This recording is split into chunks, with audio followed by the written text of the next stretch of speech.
Ghana de Shamama, Yamamunina, Joe, Ebrason said, and then you may. And some I have one no free Mamunia Mahudo, so yade ever some more peace.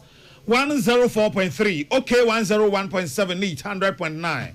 Ship House, Abeka Junction, Accra. Hello, 101.5 FM, so, Ewo Kumase Edum. And some I did Ramon, you may, Dedi Marco Tribini.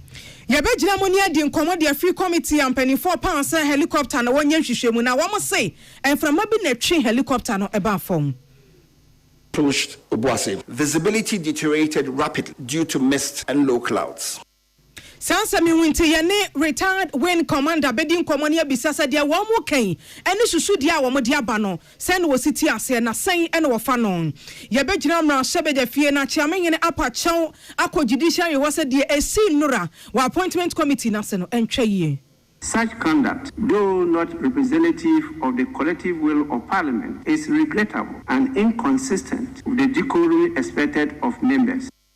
Sports Minister Onomanyafo Kofi Adams da betu dwa say sports tax and crofo bi mu sha say di won common enye no kren sanso na NDC amanyo kono dwentrafo Owura Johnson say di nketia dia ba betu dwa say wo mo a sha say di nkomo say obi di Ghana sika yemfa no ntumo no ofo aso say akonya aye ba betra so yi de ye hu ye ni say ye sika samontoto ye na enkoyie Farmers Association of more Ghana has almost Ghana by also warmers and the sunny beya, or Musubeti aton cocono, a warbre quine soon. And some no afro-floppy binum kawe no adama yet you refisa bray, copy son no sobabo of Fidi Casses, so near the San Saninanche mo asomo, a wakan casemo, yagia hoarding every hand.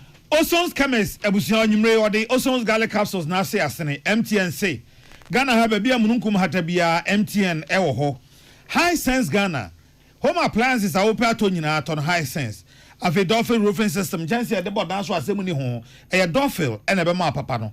Budget cash and carry, Omo and a Blue Jeans energy drink, Eba Ijaso. Afe Apostle Bemo no water horn and carbon in everywhere Pepsodent cavity fighter. Or Hina spices. What the spices are who do I Adriania.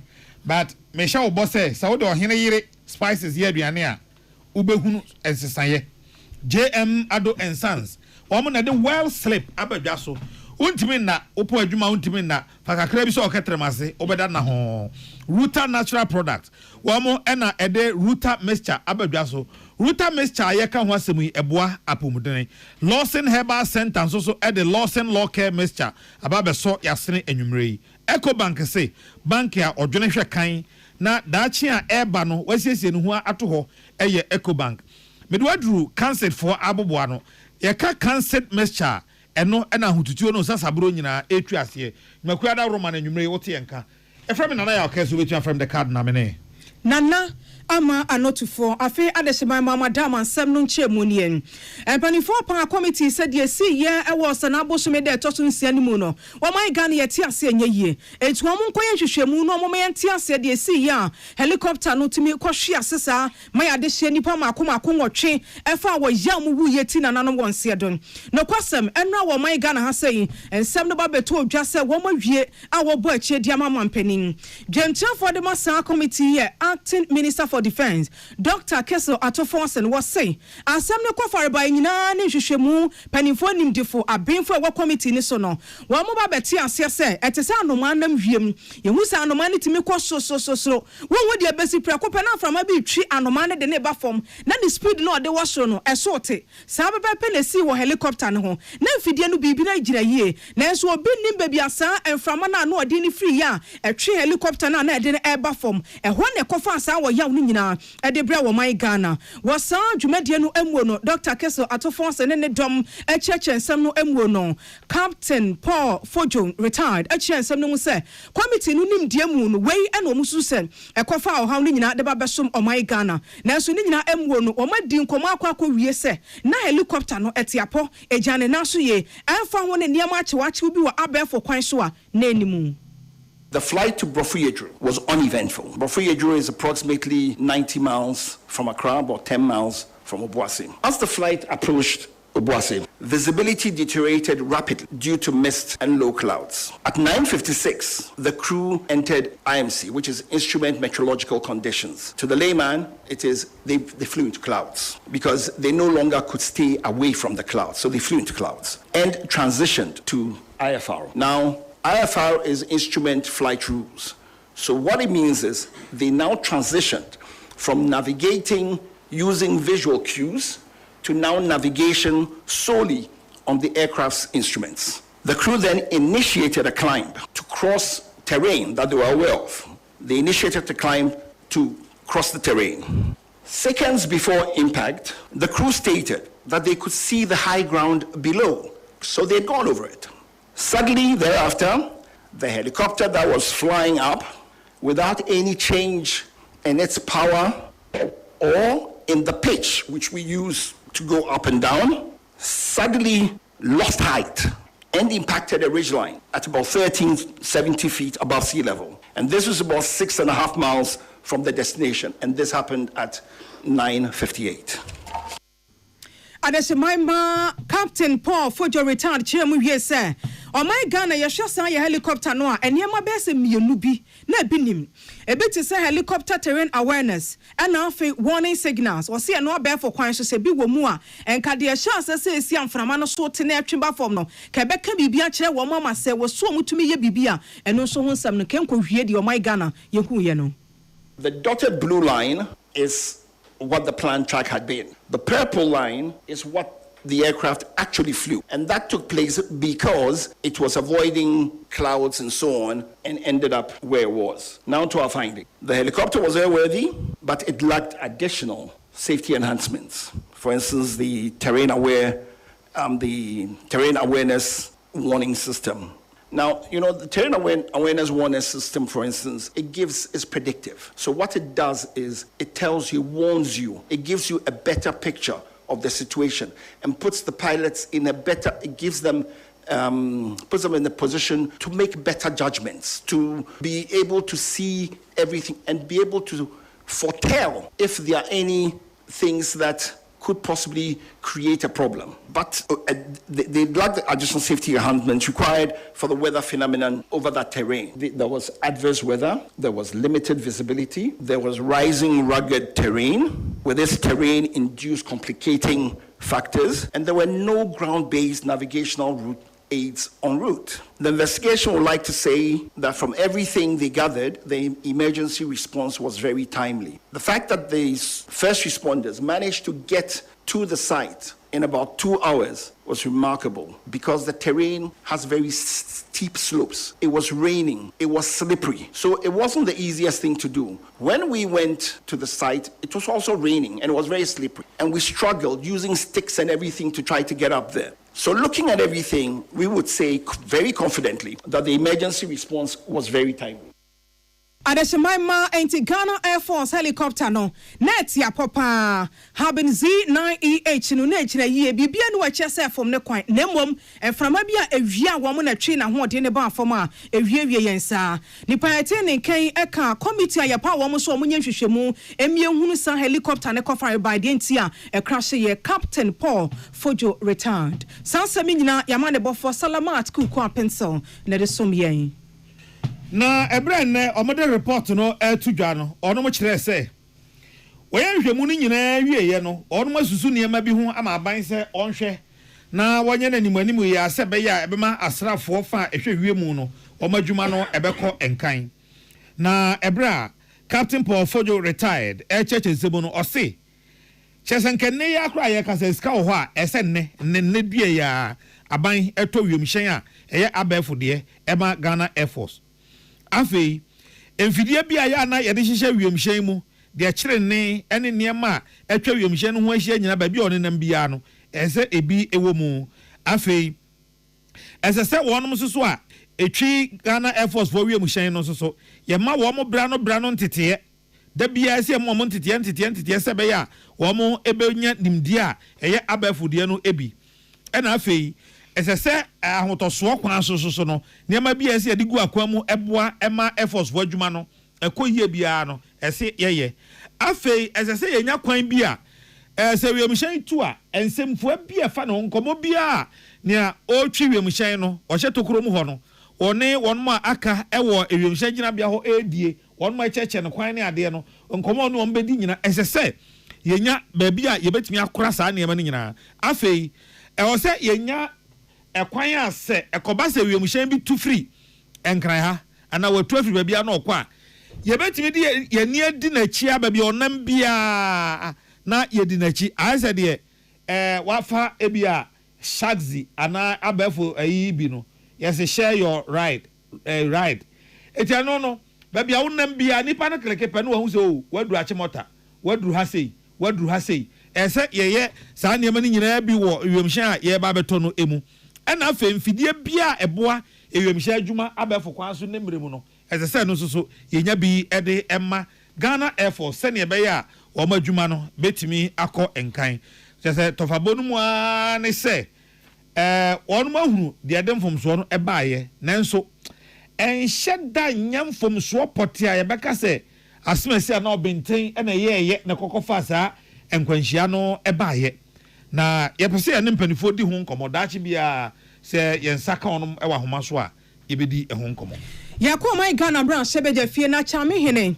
Ora Akan Kings for Sumana Baben edi a chopa kesia kwadi ama atemu adwa no wose wasre wo mu ada enra Justice Paul Bafoboni tina vetting committee nwanim na wo muni no edi nkomo no BBC ye na wo kama atemu adwa no ate ase se enya sa na mra sebeje fie fo ye wo mu adwuma omo wo mra ebo dwumadie no akora a sa mra no omo de obuo ni ani die ma no na enso nra wonim die kasi ye esan se eye nipa ena na wo mo ye adwuma no ne sa yenti odi a chopa ma wo mo se die si ye no bibia no na eche se wo pese wo mo bu atemu adwa no animti anemom sa ena aba no na so mfoa so na so ahye wo mo se die si ye no mo hwe se bi nsi bio Parliament of the Republic of Ghana, to their lordships and leaderships, the members of the judiciary who were present during the proceedings of the Appointments Committee held for the vetting of the nominee for the office of Chief Justice. Honorable members, this, as I mentioned, was brought to my attention, and they referred to certain comments and conduct of some honorable members during the said proceedings, which may have appeared discourteous or disrespectful to the distinguished members of the judiciary in attendance. Such conduct, though not representative of the collective will of Parliament, is regrettable and inconsistent with the decorum expected of members under the standing orders of the Parliament of Ghana. Afe wakasa de achema sebeje mfiefo ne se moja ne me metetemo mukoyese wa abonti obi beka se ye standing orders na edidi dwuma wo ho no mencheche mo ana mo mpom nsua ye enye sa na tie nti wasra wo mo se de esi ye ne de lalai omo ese bi nsi bio. The standing orders enjoins members to maintain order and decorum in the House and in committee, and to refrain from the use of offensive, insulting, or unbecoming language. In particular, Order 123, Rule 3 cautions members against imputing improper motives or using words that are disrespectful or likely to cause offense. The standing orders serve as a reminder that our proceedings must always reflect the dignity and integrity of Parliament as a key organ of state. As Speaker, I wish to reaffirm Parliament's unwavering respect for the judiciary as a co-equal arm of government under Article 124.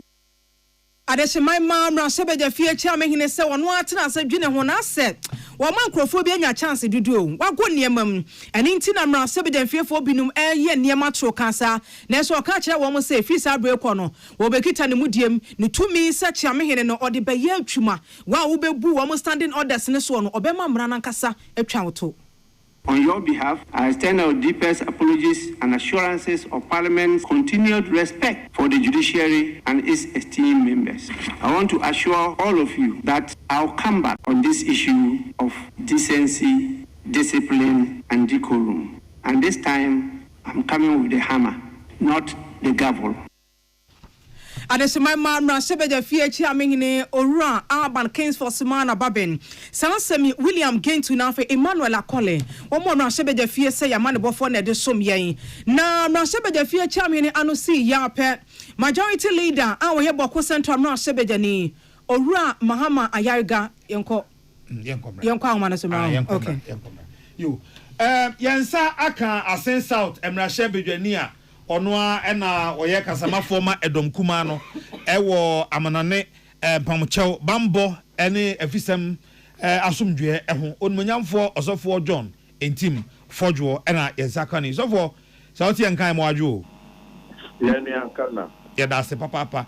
And then, committee no aye hwemu efa ne masa kwanhia ne siye ukuada ya ye bi ukuada tuntum bi eto Ghana no omo de omo report na beto dwa menim se watie mu kakra then obedi kan fa report no ne nema omo kire se enam so man kwanhia ne siye we de medance se akwanhia bi se sia o se hwehwemu ededi eno ntino bra August akwanhia ne siye no yene minority there na the dynasty yes seen say I was saying hwehwem koso na hwehwem ekoso so a I was say the BPM no atuga ye the tuga na nye se bia ye hwehwem na ya point fingers na ya blame ko for na ya pe woni de sumbo be bo de mo de e na ye ba be boa ni ahwe ba bia seem to be by any she who be between any free to be a buy more.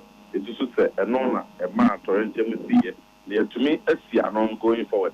You to me, and you, you to me, have to hear my ye. I'm a suit of 4 bamboo, and a penny 4 bamboo, and a real sound somewhere, a word such a 40 more. To me, up anymore. Now, at beginning, no Casano. I did not quite, the minority, the kind of pay to say, Obama, a pilot, and a such a 4. They are some of the best we have in the world. One more a professional, papa, one more competence there, a quenimo. And you know, a bear 1 service gishi, be a rabbit, a jack, near the castle, they are quite believe pilot speak, and the career woman. To some pounds of Mrs. Shimona Potanapo, a bit to jam. One more a pilot to know, and one more assigned, and you won't so. Now, me, no, I want a boss, I call a year. A real Sasaye said the weather no Ekoaye no Kamubi, no Kamubi, said the Captain Fojo, the 2 channel. That was also can said if you must say Nankasa Z9 maintenance via also dear, Omorishamon, not from so be anyone. Name some enhanced avionic safety features. I say, I can't be Anka Abefo Mrimwe. You will say, yeah, a one anchor, there be a real Pasaye, the quiet a group of pursuit 2 years on August or Sabia. It will be a one rank a bit one. Now, what will ye, sir? Akan Akan, a being sampling, and on the a boss. We don't need a person. Then as a minority here, praying, Yanya the full report. We are hearing him say. Ghana Armed Forces, the Ministry of Defense, at the full report on the prayer of Parliament, near your Martinasi, Naya Domosico, beyond the highlights, yeah, I take one from him, I want the 2-year presidency. And what train, and what we are seeing now, so yeah, boy, now recommendations are one of the abandoned, you see, which and so I crowd. Nemono, and I'm on 2 kind as I buy no 8 to say, I buy an apple committee. When I committee no de Omorishamu, Abra buying, one man the 4 report, not na person, Atuga. Sabri, and so buying the Sijina, our report, so I did too, so I need to. Now, findings, no, you know, see bang and we'll see what actions bang over be taken going forward. Now, you so, Muayabia, I want them, Muayabia, I want them. Then say the Atuga, and in praying there, this is the position of the minority. Okay.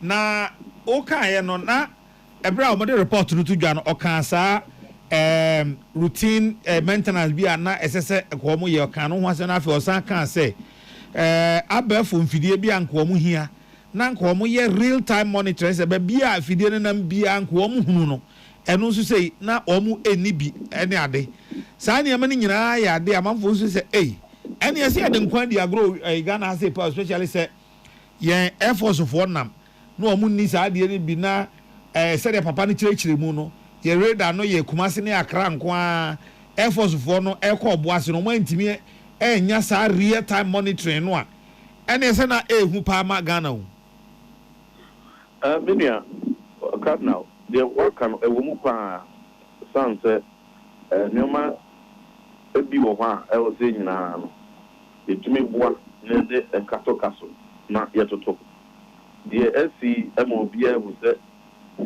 enwa NDC4 ene amanyo QB ede asoja for mfidi a wo use ene air flight ene de o man beni fon so tumi tena mu bi eye politics a dan for ne Ghana bro papa they bia ye ba be boka e wo armed forces so e dia to nyoma bi and so mfidi bi ni equipment bi e be boa iron hands wo mo safety ni ade an won so be boa wo nya kan dia won be po ye so ye man ho ban na so obi the politics a then nipa no abo man no pa de hwe shra de kese e wo de si yi but the nearly minority there the gina siari wo say bibi bia armed forces for no hia and the soldier for no hia a be boa wo wan kasa ban mo na be boa the safety of adwuma no wo ye what me 50.8 aku point B aku do adwuma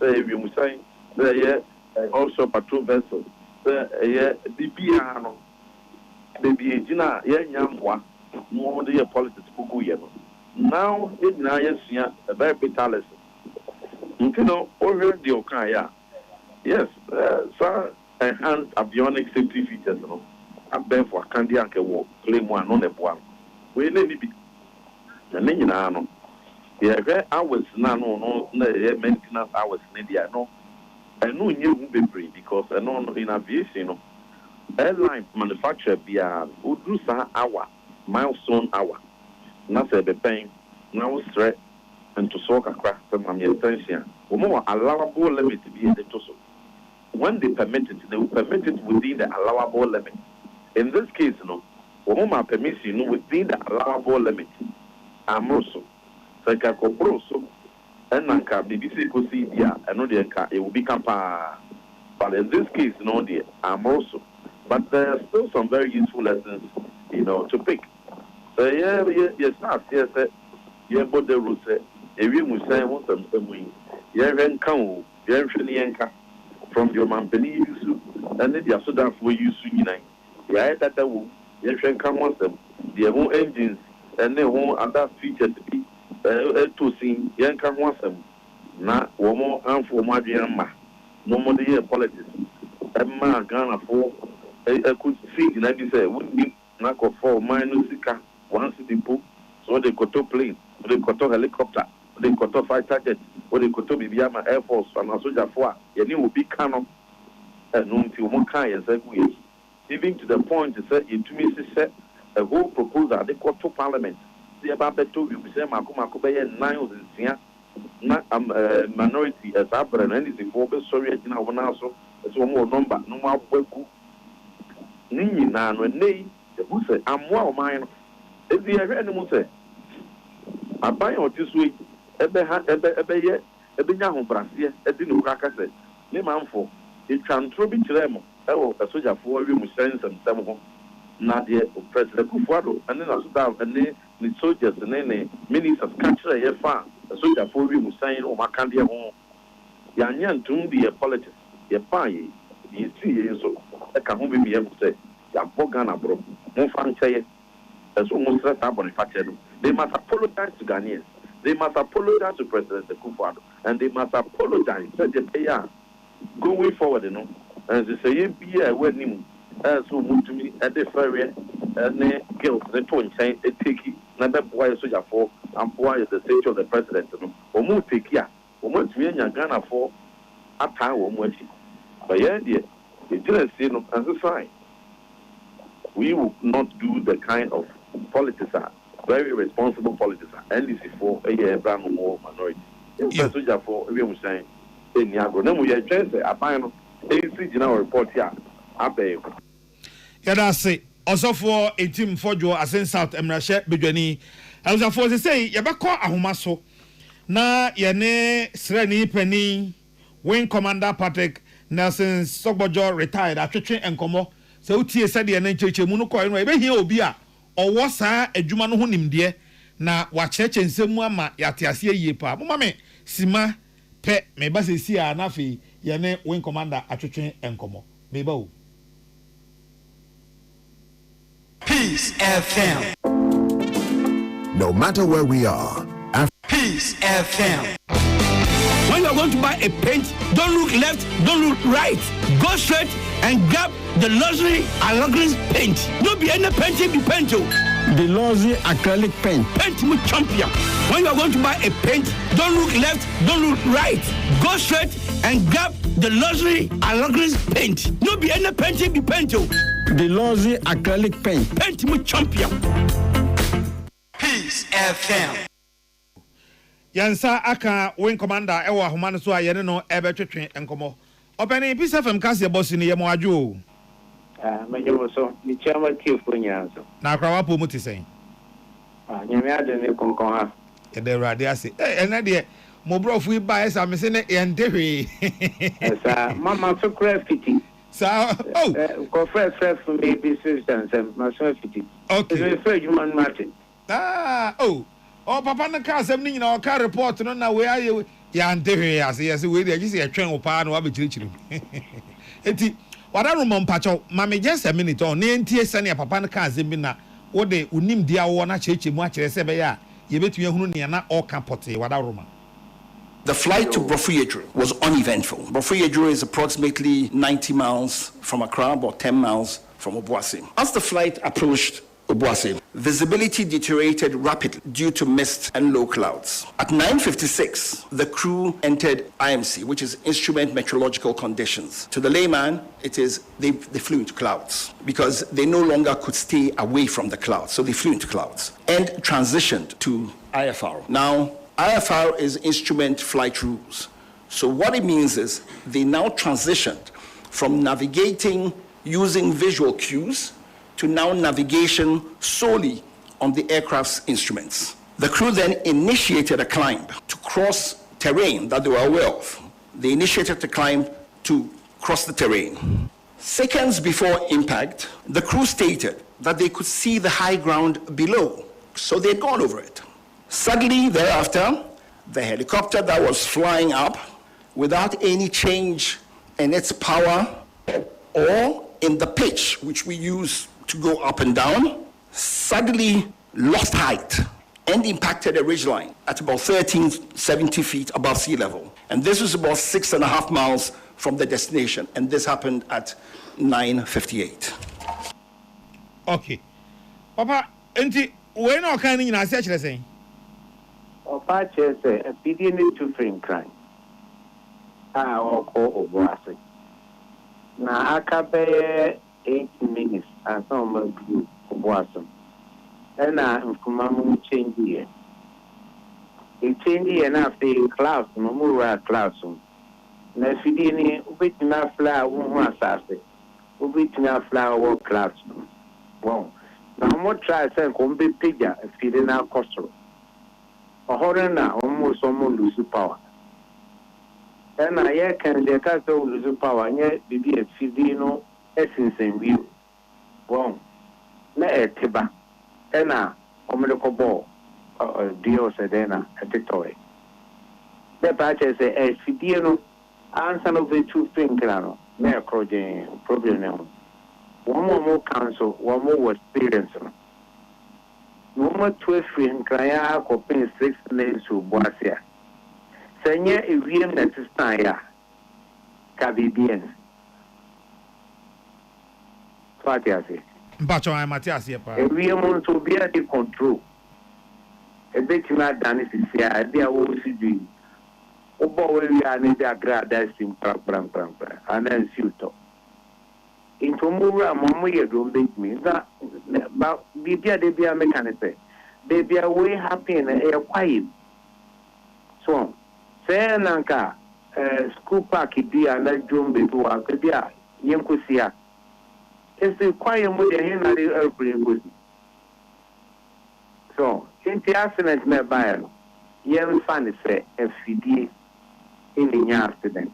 ɛna ekum nipa asa ɔteta ofiri akokuma ase na obi akɔ so a de kaa ba bom ofiri nkana nim sɛ ba nsa so ɔno nso tu yɛ wakwa kakakra mo duro obo ase sɛ na ewi mu yɛ ɛna ɛde nsutɔ ne we met ɔmo wura mu wɔ na ɔmo tra so bɛforo akɔ soro na anyi na ɛtɛbɛtɔe nti fort be free wiem free pilot no then free afidie no so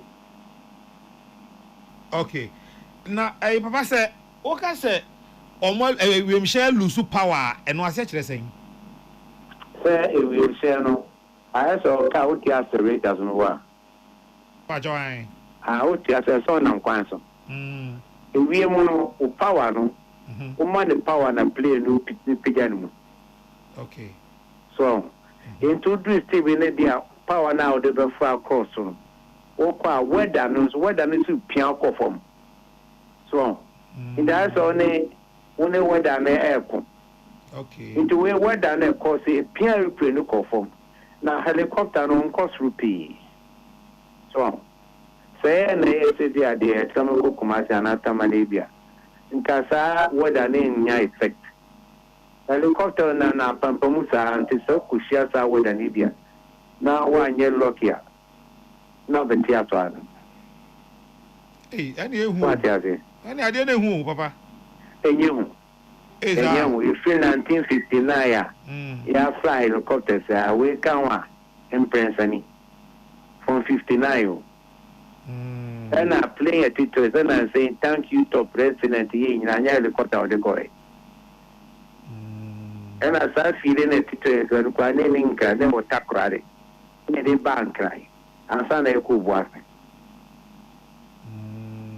ta fidie no fino aye akwefia okay so akwefia nye bibi obi feda so oye David akwefia enye so na fidie ni nye ana pilot no munye the accident okay wa me one ma ba mienu bi ampese me bisa na o cheche mu che na o kasa na o se afidie no afedu ba bi na onam IMC instrument meteorological condition IMC ni so wonnam o na ko ra cloud mo so ho fe ba ye wo instrument wo plane ma e no ba chiro bi awoko any effect na IMC no instrument meteorological condition okay and IFR no IFR instrument flight regulations.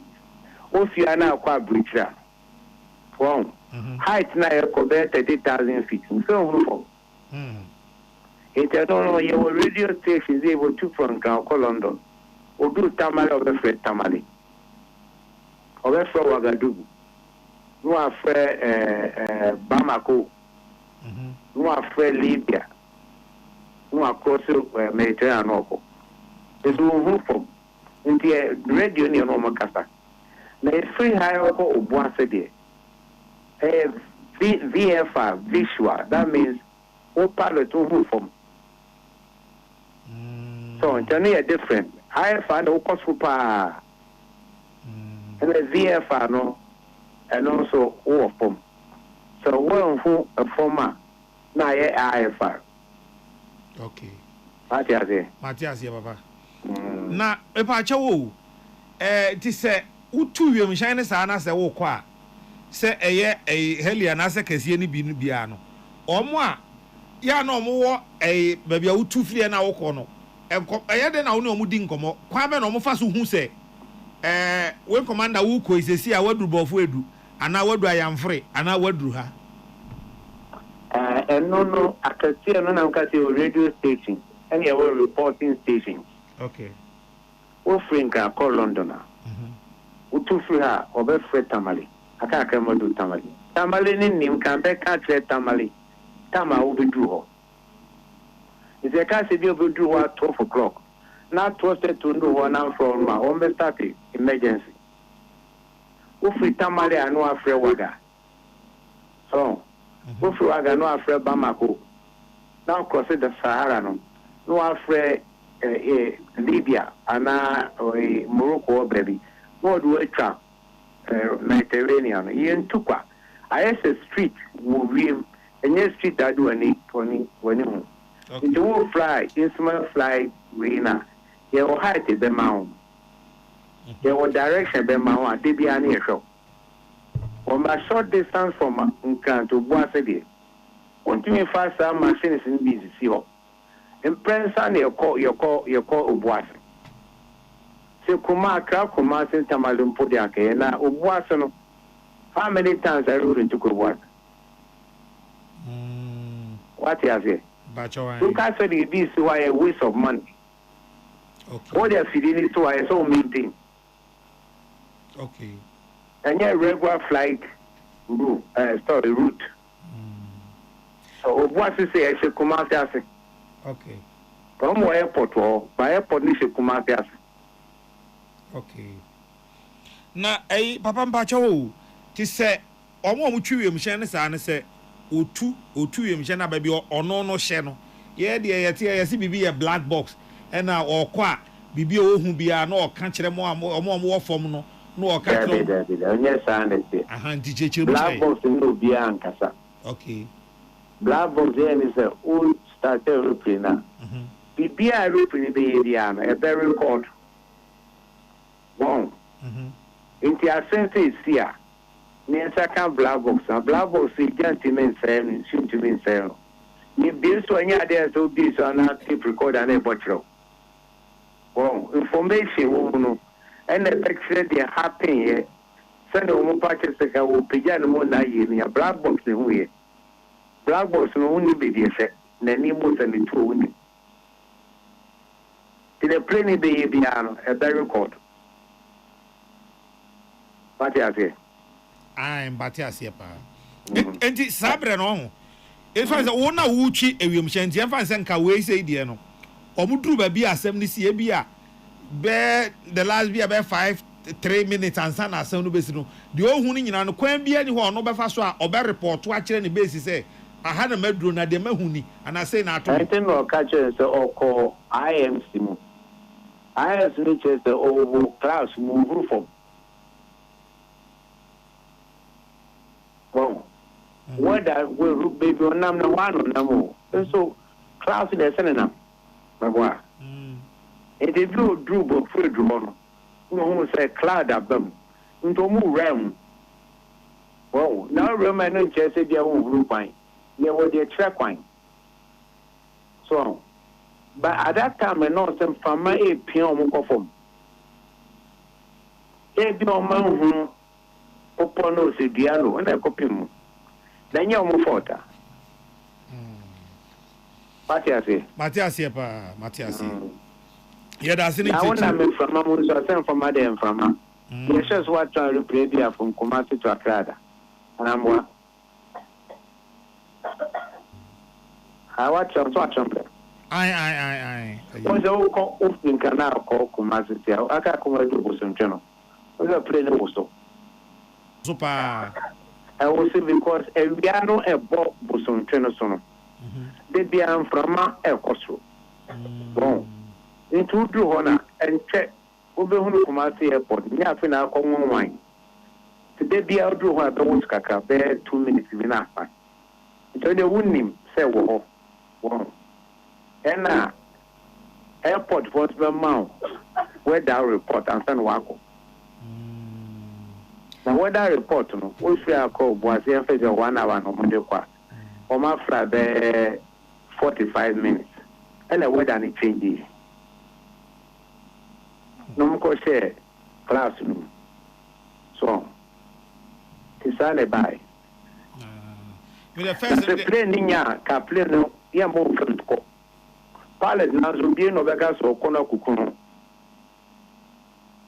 So, Dominion ya pilot ni aircraft na ne problem bi eno na nema okikate e bin mi mono una bi ya ka obi ye ni plane ye no ye mfashi nshim nema ese o medi sim fuegi speedometer ombe so wa akoto kan so pebble fufu bia so uchi aka na di sim ma o be connect so what talk ebi a radio obi a television ni na extra cost so na no chese se bi ni car maka ni to me nanke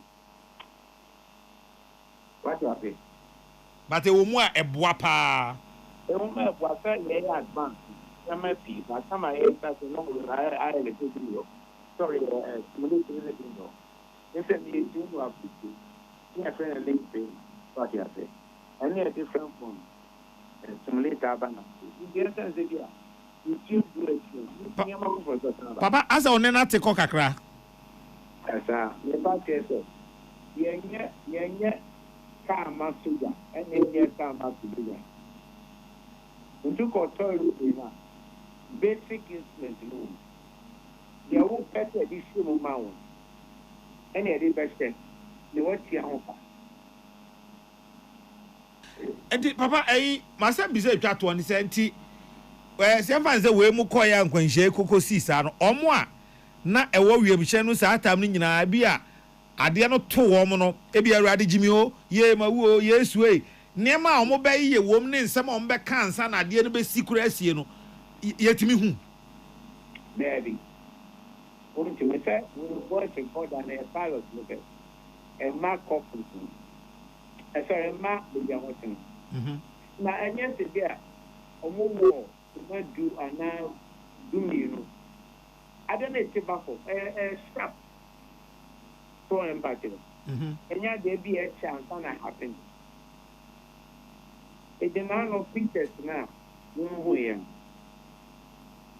to me no any experience one more ground kana one more session sir na men power that's all what the farm have police in travel to anabwa no correct not playing see the about bobby na atia for me for mo yo nya wu antana ko fokudu Mary papa we dey modern we dey modern entina ye train the parrot no anything any awon ni e dey no be an the parrot Swati ai me de kam ko okra kan ne kam nyeme kra because height de me mpe kra I want to know the height obi ampe ye di tram ye group cover o afi o brother kra na ye ko sin fi di ejo ko sin kan den itamu de ja so da for the mo asem de no nku na ko ti ye buga o airport de adene ye buga o ko ye ka jinde ya zendia yo ndama papa ye da wase anwumre pa ne ade kira wo de amayen okay ndama yo yes ya da se pa papa ya mi nshira eni chechemu a wo de amayen pani a ye ne kasa ye wing commander Patrick Nelson Sogbojo retired or the achrechere na esi ye ni nyina ene enhwemu no accommodations a wo mo na ansakra na ye bewie wo san komo yi emu no committee no echrechere ne mabaaku mienu bi a wono mususu se animu ya esese ye de boase ne be ya ebema ewemu akwantuo ene eho enhyehyeye no bibia be kojojo amayen. Our safety recommendations. There is a definite need to modernize the fleet of the Ghana Air Force. We have recommended that the Air Force acquire modern aircraft with terrain avoidance warning systems and modern navigation systems. That the aircraft should have cockpit voice recorders and flight data recorders, which are the audiovisual capable types. That the Air Force should invest in simulators for recurrent training. That they contract certified aviation weather provider or providers, and that Ghana as a nation should try to have en route navigational aids, especially in remote areas. The Air Force should seriously consider establishing flight data monitoring and en route tracking systems. And finally, we believe that they need to acquire ground support equipment, modernize what they have. Sansem nyina ye de enua ba salamat kuku a pentel ebo ano emayen Adesimama yɛda yɛn ho akɔmmra sɛbɛgya fie biom na bɔkɔ central mmra sɛbɛgya ni ɛdɔm dodoɔ no ɛsom mmra sɛbɛgya fie wɔno ne wɔn na anofo wɔsɛe owura afanyɔma ake na bu wɔn mmra bi so na no kitansa bosume de ɛtɔ so aduonu mmienu ECOWAS parliament di wɔn dwuma wɔ Port Harcourt Nigeria nipa efiri mmra sɛbɛgya fie wɔ Ghana ha na wɔn kɔ no na owura afanyɔma ake ndi ka ho ɛnso akyire mpanifo yi ne di firi mu ɛka si so dia sɛ ani so wɔkɔ Openi say dwumadie no akɔ so ɛwɔ September bosume de to so aduonu num ɛne aduonu nwɔtwe no owura afanyama akena wɔ mu yi ne di firi mu ɛwɔ mmrase begya fie asɛ mane nkɔ bi no obu su kɔye enti mama yarega say watwe na ba mmrase begya fie se wɔbu wɔ mmra ne so nti speaker hwɛ na mmra ne ne openi eni as constituted by our resolution went to Port Harcourt and they met the Honorable Afenyomakin Alexander Kwamina sitting there and refusing to give way as directed by this parliament. Indeed, whilst our nominated delegation were there and it was time to swear in members, the ECOWAS parliament refused to swear in Ghana's delegation. They refused to swear in Ghana's delegation and said that they will not allow Ghana's delegation to be sworn in because this parliament had removed the name of Honorable Afenyomakin Alexander Kwamina. Mr. Speaker, I had to intervene and threaten the Speaker of the ECOWAS Parliament that if my delegation returned to Ghana without being sworn in, she will receive a resolution of the Parliament of Ghana directing Ghana to withdraw from ECOWAS itself. It was upon that threat that the Speaker of the ECOWAS Parliament then caved in and swore in four members of our delegation. Adesimama owura mama yarega say osanyina fanyoma ake na ondo hu ne se wabu mmra so mpanifo ntwe ne mmra privileges committee anim se mmra no eyiri bono dia asotwe se fata na wonfama no contempt of parliament and a breach of parliamentary privilege and to urge you pursuant to the appropriate orders to refer the Honorable Afenyomakin Alexander Kwamina to the privileges committee for him to be processed. And if indeed the committee comes to a conclusion that my contention that he indeed went and attended the session in clear defiance of our resolution and that act constitutes an affront to the authority of this House, that the appropriate sanctions be executed in relation to the Honorable Alexander Kwamina Afenyomakin. Thank you, Mr. Speaker. Adesimama boko central mmra sebeja ni edom dodo esom mmra sebeja fie na anofo no owura mahama yarigam na no see ya pen na mmra sebeja fie chi amehene Right Honorable Akan Kings for Sumana Baben say asemia owura mahama yarigade atodwa no obi anto ne bo ase wo kina akokɔbɔ nko na ebre dem no wotrase wo ntwumadie mu a ginaye ewo so osi no ode beba. My view on this matter before I decide whether to refer to a committee or not to refer to a committee. So I have that decision to make and I need to consider it before I do so. So I will take the whole of today to consider the complaint and tomorrow I will then communicate my decision to the House. The House definitely will be given ample opportunity, according to the standing orders of the House, to have a say in this matter. So there's no need now for comments on this. This is his complaint he has just lodged, and we'll go by the rules. So please, you will hear from me tomorrow. Adesimama mmra sebeja fie chi amehene owura Akan Kings for Sumana Baben Emmanuel Akole and afa William Gentu Amanebonie.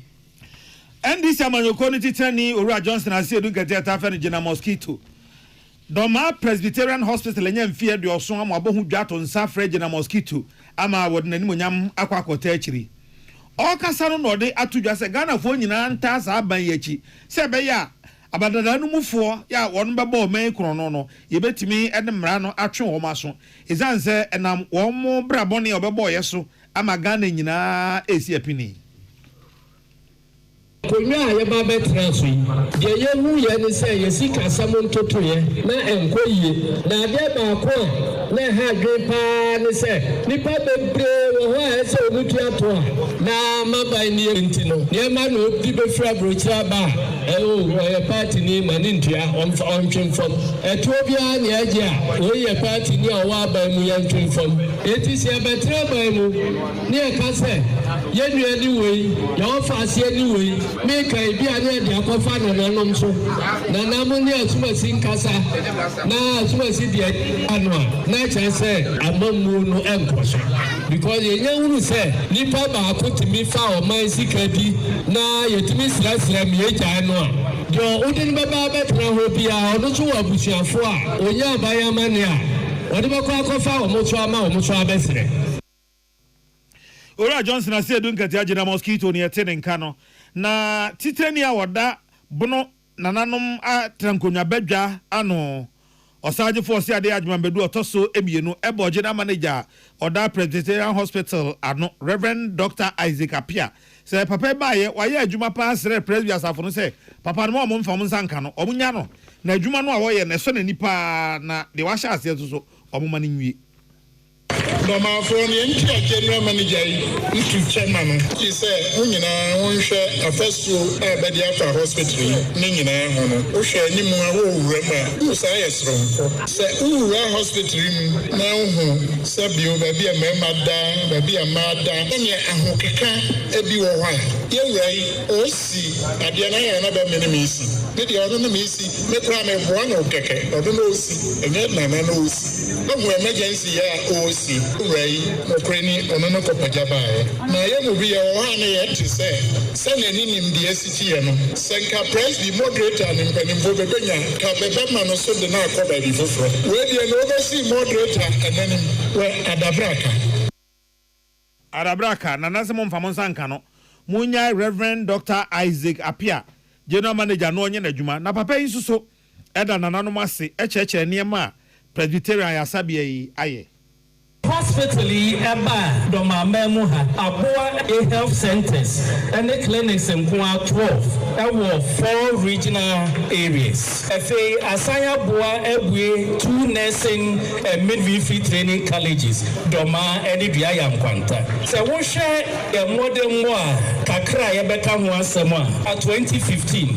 Now your OPD attendance is 67,000. As at 2024, your OPD attendance is 128,690. Maternity in Kahu, admission in Kahu, other areas no in Kahu. Now, se we share a Christopher Resabia about the northern sector of Ghana. Ye kabebi enipa eba OPD ye tosumiensa. Yenua eja usu bema awodoma FM doma hinkru ena wode amane be wo yanwumre. Poultry farmers in Kabumuku wa Ghana has sharp buying say one so wasene won dwumadie mu. Ebetumi aboa won papa na eka na emine won na swate eba ne saa enkokọ no muso betumi aton wa aboafo kwan so ma Ghana de hye. De wajira mu National Vice President Poultry Farmers Association Dr. Boris B ene efrenon.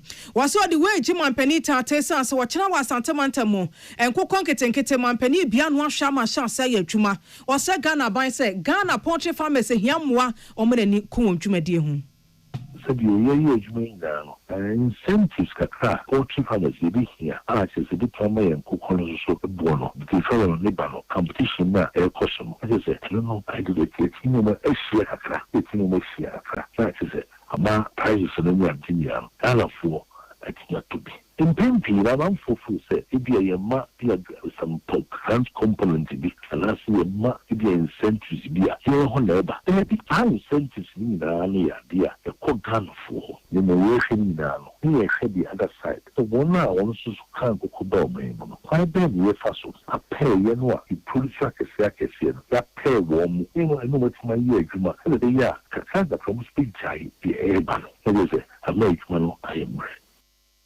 Boris B say woman chinimdie e won kokọ etetie ne won dwumadie ho se nkokọ yade ba obema wonura si ano kwan ene won nso amfudie wotumi boama enura wadi guso na boama nobae no enyini from no wasere se won nso kenya won dwumadie ne to de bia nkokọ 1000 3000 na won wusa de e ha adwen so as I say, extension services for any veterinary services for. In fact, you must someone can ensure biosecurity measures strictly. I said, you, Sango Konomokoya, feeling down. I'll fire lady armor, I'm a 12 million, I'm a Kayamwa. A person, you know, Sadiano say, young she, Passan also, I'm more buying here.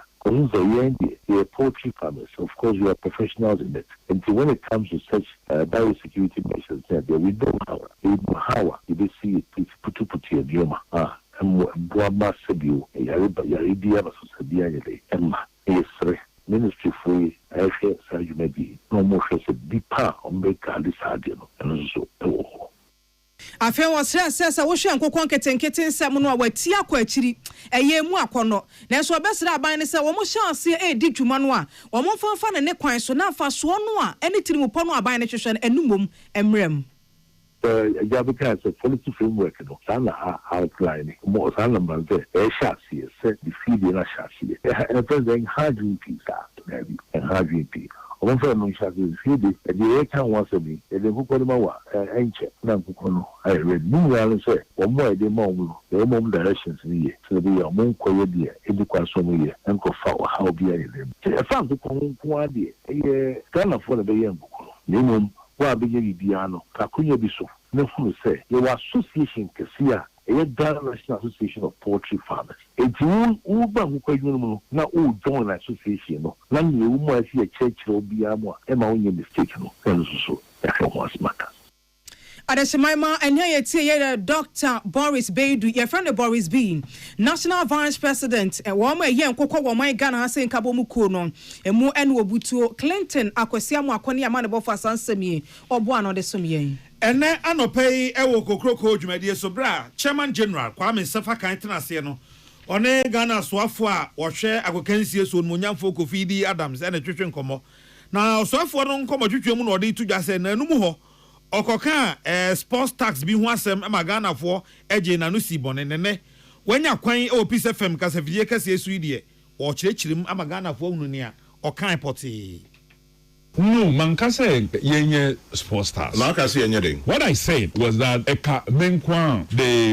gaming commission says here ye kasa gaming commission does nothing sports per se. Omubibia omoyebia no is into other supporting other areas. Meanwhile, major source of revenue this betting yeah, and betting no sports related. Yeah. Now so sports shada nyamfa so bia free gaming commission sika omo enya.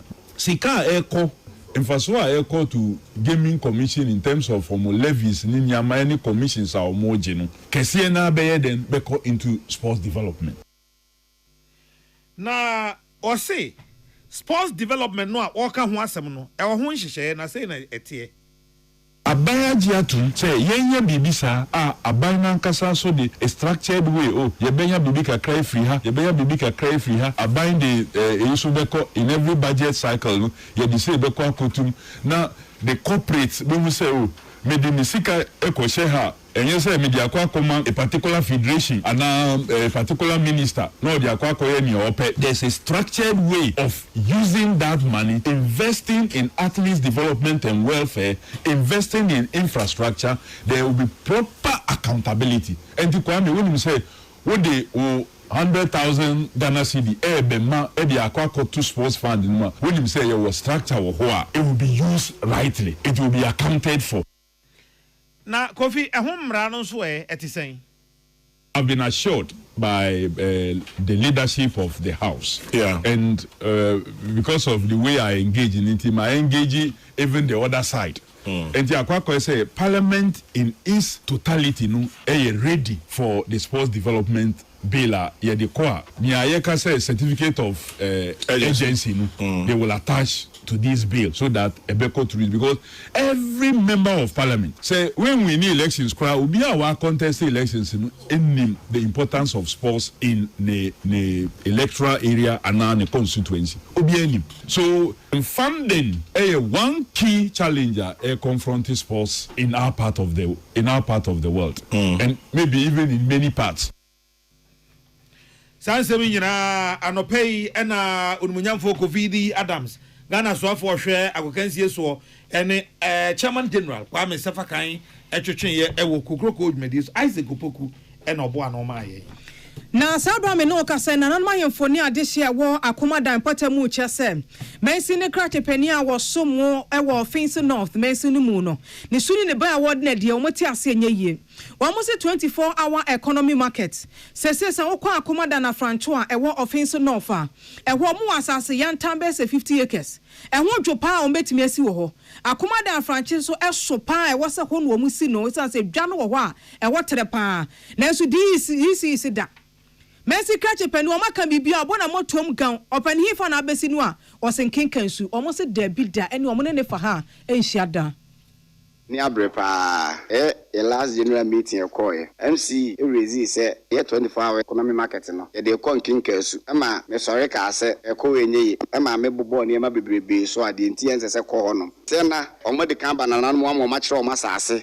wo se market no koso wa akomadan ye akomadan ni na francho a ye wo hospital miensa ye wo secondary school so miensa ye se nya local government invest akakra ne ye ba bebie sa ne ma we nyina aboa ma economy ni peja sebi ne tax and ya dey see market na mai it is be yakosi asi baabi a emfa benefit emre district no ene wo man no we ni sa na menti a ehia mai se ni enje ho kra anti no ye ntiase Adesemaima we assembly member wono na wonpotem ha wogina adehia na mu kasa ye uduru atwene electoral area onomonyamfo apia sapon rabin ene sentrofo nhyemude no woka sansemi na adehia wo ho se womo yetwa womo furuma wa akomadan francho na omunim se akomadan francho ne so na ho na adwadie kese wone de omo ma kwan da ema mensi krache pani fa nkon kenkansu omo ka che ne se wodi sia wo mbetwa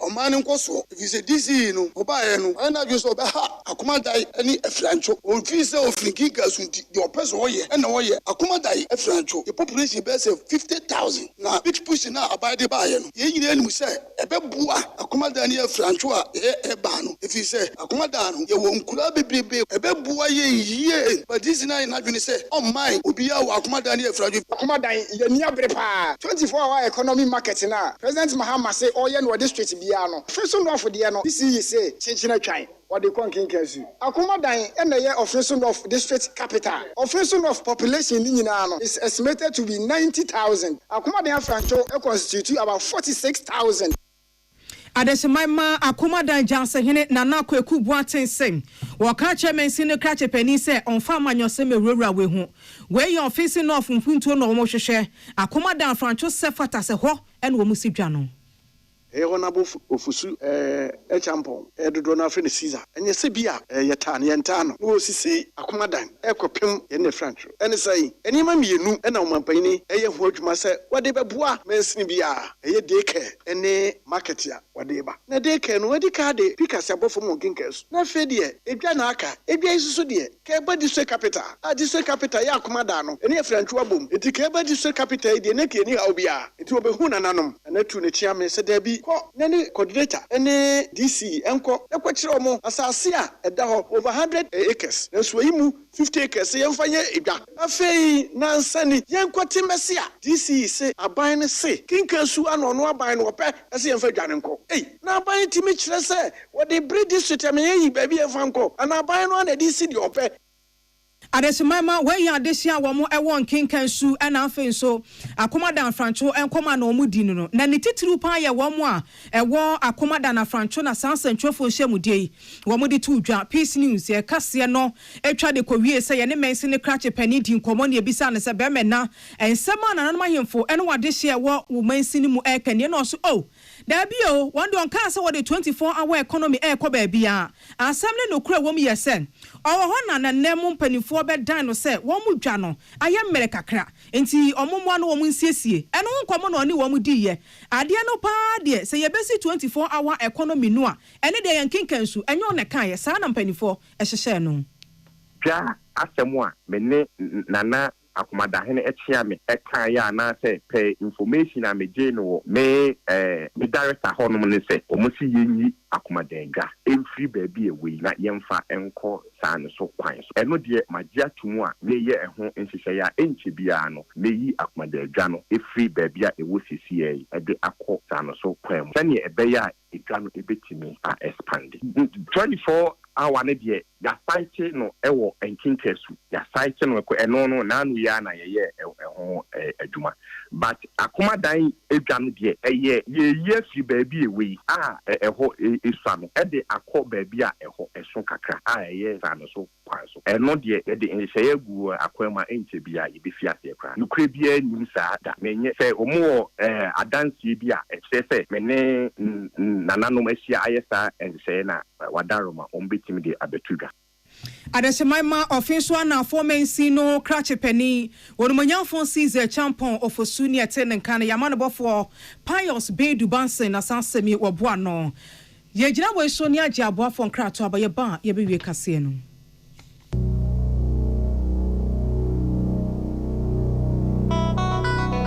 Peace FM. No matter where we are, Africa always calls us home. And here in Ghana, the call is clear: to power growth and create lasting impact. At Stanbic Corporate and Investment Banking, we are creating giants and connecting businesses. From financing bold energy projects to enabling cleaner, reliable power for industries, we are fueling Ghana's transformation. With our support, Gensa Energy is delivering sustainable energy that powers Goldfields operations, helping them move closer to cleaner, greener mining. This is a story of how we bring businesses together, create jobs, empower communities, and invest in the next generation. Stanbic Bank, delivering sustainable growth, creating impact. To learn more, visit stanbicbank.com.gh. Going to buy a paint, don't look left, don't look right. Go straight and grab the luxury acrylic paint. No be any painting be paint. The luxury acrylic paint. Paint me champion. When you are going to buy a paint, don't look left, don't look right.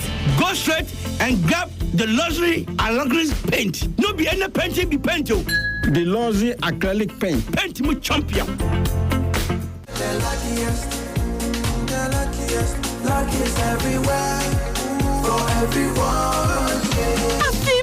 Day. Mentinka kekeo. Minimankasa. If you say the luckiest season 3 Asayaba.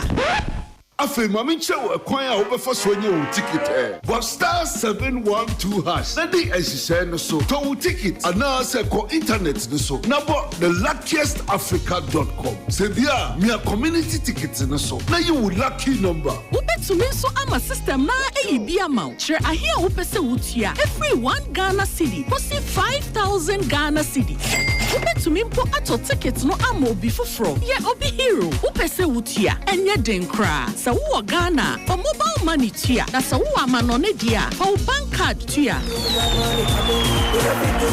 ticket baako ebo sika no ho empay ahanum 500 times we ye massa ye pe there will community de benyanso betimi aye emohu edu 10 times inti yen kambom na yen lucky na lapo bebia Shamo Huso, and Yamma wana wondi in Fiedu watching. Luckiest Jumedie, NLA Imrate Tre Caritas Lottery Platform no so.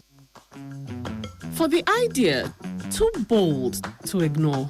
The dream that keeps you up at night. The plan that's waiting for the right moment. Well, this is the best time to make your move with Stanbic. Our rates have dropped. With our personal loans, vehicle loans, consumer finance, solar loans, home loans, and credit cards, you can turn your plans into progress. And your next move is unstoppable. Visit stanbicbank.com.gh to get started or call 0302 815 789. Peace FM. Tune it in, turn it up, Peace FM, and rip off the knob. Obade share yamamo akwa abaha na enesem no yedi ebesi yedi mo akotre bi ene se And then penifo ya pa wo mo se wo mo ntra se hwe helicopter na ebeti form anipa nwotwe wuye no wode wansem beto abonten ma se Ghana de hye nyina tibin sanso ne ne retired Wing Commander Din Komo bisa na se wa musem no de ba na emuodu yente ase opani ba homa so be cheche yemu ye kwamra se be de fie cha mehene akasa de ache atemu adwane se opa wo mo chew de si appointment committee nanim enra na enya sa na wo se niema atwa sports minister onomanyamfo Kofi Adams so ba be chem se sports tax no oka ya bi no anti ase na wo mo fa no ba bi no obechie mu wodwumedie esom sanso na NDC amanyoko ni dwentanfo Ora Johnson ese dinketi ase wo fo ase se wo bi di o man Ghana sika yantwe na bo so fa ne nyina court na mra no ene no nin wo mo ye nkokon wo Ghana anka bo mu ko so se aban de nkokon ketenkete ba wo mo sre no ada wo mo wo mu dwumadie ni se na bi o mo so nkokon no mo ton a ebo no ebe wo fom nana ya kese ena nana ama ano tufo yan ne de kaseboy ebremo anwumrei na ase de wo mu ye de ma Osons Chemist abusia. If we say Osons Chemist, ede Osons Garlic Capsules, ebe adwaso no bi ono no bibia di ho adanse se. Osons Garlic Capsules de ono no ma ahoden twom. Enne me haye me ya kira me haye me ya nyina ebekọ ama ho ato wa ye adwuma. Cancer mixture. Obi o ho a ensuo totoi, awon ba kakra bi pe no akadem, otimi nkọ adwuma. Enye sa na nka pe no, nenso ahotutuo, waposo ye o ye nyina ehaw. Na what a cancer mixture ho asem de a se what is that draw we ho asem na sa atena se waposo ya ya wo na open sa isan say obia na poso na hututu aba na wanom cancer mixture no ahututu no dwane entienne manenye oyonko de hia da mu boafo se be ya bibia ebekɔyie ama wo MTNC say yenkonko twa chip biom first pa na chip o ba je se no register no akwa di lie so ne de ama wo enso na yenya ne sabi esi akra de ye hia sim card no mfa nya hwe biom ye kɔ simless no ani say ye be sheda na ya program de ato phone no so ama wo wo hu say chip hwem enso na da so na de ye kɔ MTN baby odi wiase aduro no Dolphin roofing system o sa wonam a aya hyeda hwe nchense a ye de abobo dan so wo enkran kumase na miamia baby a wonam bia wo be hu say enchansi ni bi o kakra bi na apa nyasa apa se free down so kala no ankasa ye de ye no na kala na sesa sa na mpeza me kire nanso se hu bi se wo mfie mienu mfie miense mfie nan ne akire na kala ne sesa ya na eye Dolphin for de ni bia isan se wo mo de na ye papa eche ye to ye bo ase ye ne ye ne yiye nso so ma ne ya boso ma wa afebo enwunu sa na tie budget cash and carry wo mo de Blue Jeans energy drink ba dwa so. What is Obi a Blue Jeans energy drink afremuda? Wa kra untimi nye. Na he bottle na nkasa Blue Jeans energy drink no egum no a. Wontwa bottle na nkasa nwie kwa na usika asa. Na be wieze afi na oba be ye drink na nkasa de egum. Se uyo obi a ope energy drink. Ana se ope ahoden de aye wadwuma bi animanimu ye ya. Na se energy drink na pesa odo hoto so de a. Ne amakamfo ama wo eye Blue Jeans energy drink.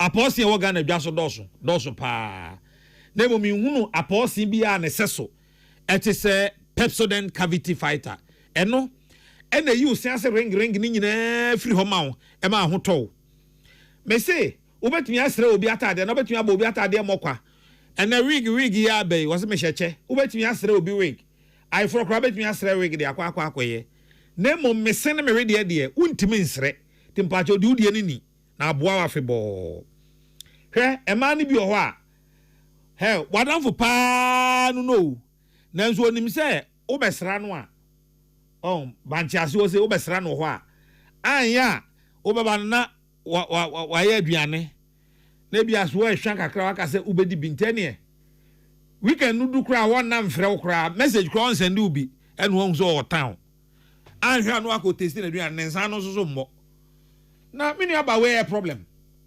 wonsa no nye we your problem ho opa na ama be ma be du aduane ka kire o se na onkwan de asa nkyina twam kakra dabi obi odi ohene yere spices aye aduane wan kasa de o ma me kire wo ne de wasua no eba bia ka hu ni nyina no be ma obeye 70%, but ohene yere spices nan kasa e ma 30%.